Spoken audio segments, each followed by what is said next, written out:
Hello, everybody. It's your boy Jmulls of Jmulls Gaming here today with why music is so important and how Xenoblade Chronicles 3 managed to use music to further the story and to help tell its story. Because in my opinion, music is one of the most underappreciated aspects to crafting a compelling narrative in a video game. And I just want to talk about Xenoblade Chronicles 3 and how this game is able to really capture music as an art form and use it to further the story, to make you feel, to almost guide you along the story emotionally. And I want to just start off with a brief story. Back in my 7th grade art class, it was 7th or 8th grade, something like that, I had my art teacher, right? She wanted to really emphasize this lesson. For some reason, we were talking about music in art class. I'm not entirely sure why, but we kind of rolled with it. And the lesson she gave, like the example she gave, was she showed the scene from Lord of the Rings, the lighting of the beacons. If you know the scene, you know the scene. And the first time she showed us, she had it muted. We did not hear the music of that scene. We only saw the visuals. That's all we saw. But then she's like, okay, now take all of that, and now let's watch it again with the music. And you can just tell how big of a difference the overall experience really is when you include music into the scene. Music has emotion, it has tone, it has pace to it. All these things and more factor into each other to help convey the story, to help stimulate multiple senses in the viewer's mind, to further the story, to help them feel something, to connect with the story. And Xenoblade Chronicles 3, in a lot of ways, echoes those reasons as to why music is so important, because they make use of music significantly. And even in Xenoblade Chronicles 3's story, music plays an essential role. The two main characters with Noah and Mio are Arceus. They let the souls of the dead go to the next life through the use of music, through their flutes. It's a very emphatic, very in-your-face theme throughout a lot of Xenoblade Chronicles 3. It's just this overall emphasis and importance on music. But what a lot of people may not understand is just how important the actual score for the game really is. And you may be wondering, Jmulls, why are you playing this sad-as-hell scene in the background as you do this? Why do you have this B-roll playing while you do this video? Well, for a particular reason, because there's two scenes in particular in this game that I think music really helped solidify and to really help drive the point home. And it can be really used to, like, as a microcosm of how music can be used to further the story along and to help the listener, to help the consumer, the player, feel these emotions the way that the writers and developers intended you to feel them. Exactly at the right times as well. So we're in this scene in the jail at the end of chapter 5. And I want to show a particular scene with music, without music, and then with music. And we can just show, and I can basically just show you the difference in the scene. So let's get to it, because we're really close to it. So here we are, with this song playing in the background, but for this viewing, we're going to have it muted. The song is called A Step Away, but we're going to watch this scene without the song playing, at least most of it. And because I have this as a B-roll, I'm not going to get the rest of the audio, but you can kind of get the point already, where we're just kind of watching the visuals happen. And it feels like we're missing something fundamentally important, because one, this scene was designed with the song in mind, right? Like, that song is a massive part of the emotional investment of this scene. And it's not a crux, it's not an issue with the scene itself, it's just the nature of how this scene was constructed. And a lot of the times in Xenoblade Chronicles 3, it's the music that helps the overall pace of the scene. Like, for some people, this bit may be a little bit tedious right now without the music, right? A little bit drawn out. There's no real rhyme or reason to it. We're just like kind of bashing our shoulders into the bars here, just trying to find a way out. Hope is starting to fade, though. But you take this, and I activate the music, And the emotional investment of the scene is entirely changed, because now you have the lyricism, you have the melody, you have the beat, you have all these things that people that actually know music think, because I'm literally no expert in this. I'm just decent at articulating why I like something. So people that know music theory probably be able to really dissect this song and this scene to be able to really explain how this really works and why it's so effective at conveying emotion. Because I know people have cried at this scene, and I feel a lot of the reason is because the amount of emotional investment you get with this scene because of the song playing. It really helps vary up the pace and the tone of the scene. It changes from bar to bar, rhythm to rhythm. Because they know how to play with your emotions and almost control them like a puppeteer, controlling a marionette using rhythm, crescendo, lyrics, and pauses. It breaks the scene into small emotional chunks between the beats and is able to make the pace feel faster or slower depending upon how the song progresses. Like, if we go all the way back to the beginning of this song, like right around here, it's going to be starting as soon as the fade transitions happens. A Step Away starts very slow. You can hear like the piano kicking in every now and then.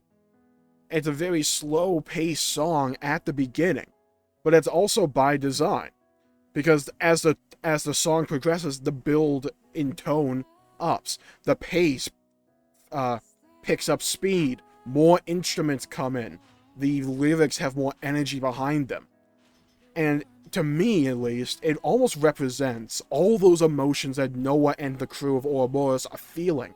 They're all bubbling towards the surface as this song progresses. Like, you go from here, we just fast forward a little bit. You can hear it getting louder, the song getting faster, more instruments being brought into the chorus. Not the chorus, but into the instrumentation. All these emotions are starting to boil over for them. And Mio starts to talk.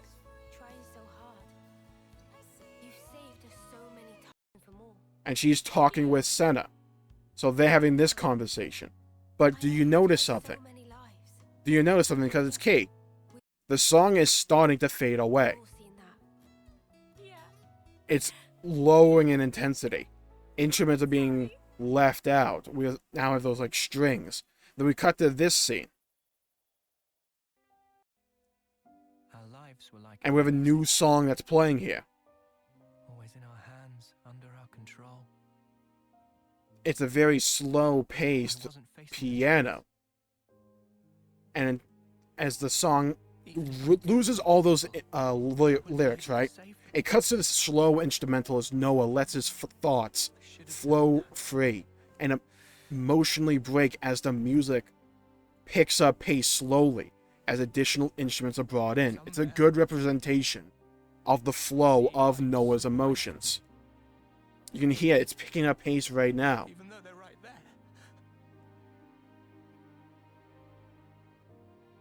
What am I even doing? All the characters just watching Noah as he's emotionally breaking. The music's building up to this crescendo. Mio speaks and the song cuts. Because Noah's attention has left himself and his despair, and has immediately pivoted to Mio. And likewise, the song that was kind of representing his emotional turmoil at that point cuts. And it just allows you to focus on Mio specifically. His mind clears and he focuses entirely on her, and the music stops to coincide with that. Music, in my opinion, is one of the most important aspects for video game storytelling. It can be used in cutscenes and in gameplay. It can be used to build up the emotional investment and impact that a scene can have. Xenoblade 3, like I said before, has a large focus on music, especially with those flutes that the Offseers have. And they use that melody at different points to subconsciously inform the player of the mood of the scene. They use the tone, they use the pace, they use the song itself to represent the emotional investment of the scene, of the game.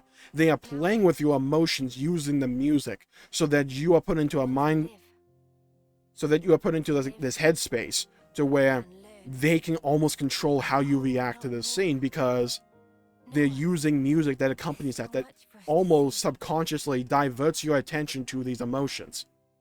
It picks up pace when it wants you to have more tension, when it wants you to feel more emotional. And they can cut the music when they really want you to focus on something. They can do that abruptly, they can fade it out, and each has its own reason, its own purpose, its own method of delivering a story to the player. It augments our emotions and our perception of the scene in question. Like, we can just talk for like in general for a second. Why do Xenoblade games have such memorable endings? And for me, music is a large part of it. With Xenoblade 1, you have Beyond the Sky. Xenoblade 2, you have One Last You.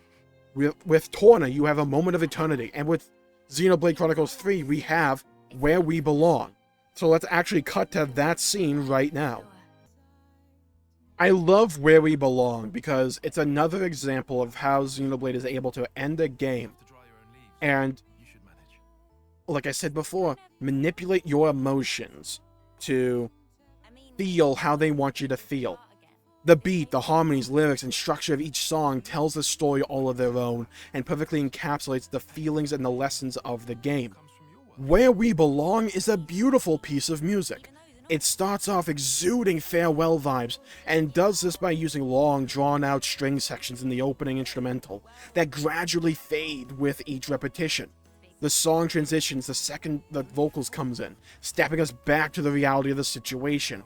And then as we're going on, like right here, the lyrics that describe a nostalgic realization that the happy times that we had throughout the game, they may not last forever, despite how we can sometimes be blinded by that happiness when we are in those happy times. And to me, honestly, it feels like a song from either Mio to Noah or M to N. It's probably both, in all honesty.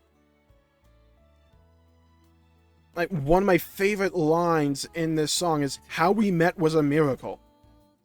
The lyricism is poetry, but the reason poetry works so well is because it's able to convey a ton of emotion, convey a ton of story with few words, and by using that in the song, you can have multiple avenues of conveying a story, conveying these emotions, using the visuals, using the dialogue, using the music, using the cinematography, the lighting, all these seemingly disconnected things woven together to create a tapestry of storytelling. And this is one of those examples, in my opinion, of how it's done right. And especially with the music, because that's what makes a lot of the Xenoblade endings for me. It's the music, because how the way it's able to convey these emotions to essentially give almost a recapture of the entire story at large, those themes, those messages that they're trying to convey through the nearly 100-hour journey. They're able to condense it within just this song, and it feels like a culmination of all those events. And that's the power of music, because it combines those auditorial instrumentals that we enjoy so much, that have so much emotion of themselves, by themselves, and you combine that with poetry, with the lyricism, and with the emotion that the singer is able to convey through those lyrics. It may sound insignificant in the grand scheme of things, but when you're experiencing it for the first time, when you're experiencing it again, all these things add up together, and they add up to create a memorable image, something that sears into your mind, into your memory, then leaves a lasting impression. The song increases in tempo and more instrumentals are brought in, almost fattening up the sound. Events are transpiring like the middle section of the game. And like right here, right freaking here, the song pivots from that hopeful moments, those hopeful beats, that hopeful section to the sad periodically, to the sad bit. And it does that periodically, much like the game, as the singer pivots the focus from talking about the past to the future. And those sad feelings are supplanted by hope for a possible reunion, because these characters are sad right now. They don't want to part, they don't want to leave each other, but they have to. Because they have to be able to willing to step into the future. They can't just keep clinging to the past or keep clinging to the perpetual endless now. They have to be able to they have to be willing to step into the future. And the song, the lyrics, the beat, the rhythm, all of those things, the instrumentals, the emotion in the singer's voice, all those things lend themselves to this scene. Right here, this goodbye is not the end. There is so much foreshadowing. If we get a Xenoblade 4 that's a follow-up to this story, You look back on this scene, you look back on this song, and you just look at the lyrics. And there's so much foreshadowing there. There's so many hints. There's so much retrospection. There is so much contemplation. There is so much thought and care put into the instrumentals and into the lyrics of this song. And how they're executed. It conveys emotion. It doesn't just rely on dialogue. It doesn't just rely on cinematography. It uses the music to further the storytelling. It gives you hope that there will be more to come. That this is not the end. This goodbye is not the end. The song literally says that in the lyrics. And at the end of the song, like right here, it slowly fades out as the worlds drift apart and go their own separate ways, but each with a little bit of hope for a possible reunion in the future. And it allows the scene to focus on Noah and his monologue, as he basically says what he learned throughout the events of this game, and what he hopes that you learned as the player. And the scene was so effective at doing that. And I could do a similar video for every end of a Xenoblade game. I really can, because that's how powerful the music in Xenoblade really is. Music itself is a powerful conveyor of story, feeling, and narrative. It's a storytelling tool, and in Xenoblade 3, it's utilized very effectively. In terms of soundtracks, in terms of weaving music into the narrative, into the story, in terms of making it add to the overall scene, in my opinion, Xenoblade's top of the class. It's in that upper echelon of titles. Like Persona's up there, Final Fantasy's up there, and Xenoblade's up there. And funnily enough, those happen to be three of my favorite series of all time. Also Halo's up there, like the old school Halo games. The Bungie ones. But that is the power of music. Because it's able to make you feel all these emotions, to really lead you through these scenes. And it doesn't have to do that in a direct manner. You may not even realize that the music is doing that to you. And that's what makes it so effective. It does it passively. It allows the scene to tell this story, to tell these messages, these themes, these morals. And it allows you to feel these emotions. And just helps you along the journey. It's pushing you along with the flow. It's a storytelling tool. And Xenoblade 3 is a masterclass in using music to further the story. And in my opinion, music helped make Xenoblade 3 so effective, to make that story so good. My hat's off to this writing team, because it's not the only video I've done about how well managed Xenoblade 3 was as a whole, in terms of conveying its story, in terms of telling its themes and messages. So I'm going to call the video there for the day. Thank you all for tuning in. Leave a comment down below with your favorite song from Xenoblade Chronicles 3. I'd love to hear your thoughts. And while you're down there, please leave a like and subscribe. It really helps the channel out and helps support future content, and I greatly appreciate it. Stay safe with everybody. Have a great day, and I'll see you all next time. This goodbye is not the end. Love that lyric. Love it. Stay safe with everybody. Have a great day, and I'll see you all next time. Bye-bye, everybody.